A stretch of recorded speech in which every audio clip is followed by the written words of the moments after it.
বাংলাদেশকে নতুন ভাবে বিনির্মাণ করতে হবে।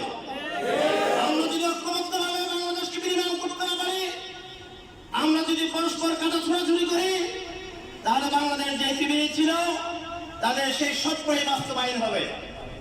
প্রাণপ্রিয় উপস্থিতি, আপনারা জানেন আমাদের সীমান্ত এখনো রক্ত রঞ্জিত, আমাদের সীমান্তে এখনো পাখির মতো মানুষ মারা হয়, আমাদের সীমান্তে এখনো ফেলানিরা তারা কাটার উপরে ছুটে থাকে।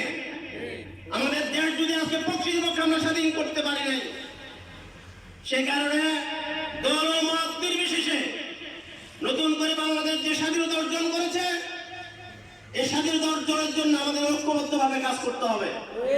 আমরা সকলেই জানি স্বাধীনতা অর্জনের চেয়ে স্বাধীনতা রক্ষা করা অনেক বেশি কঠিন।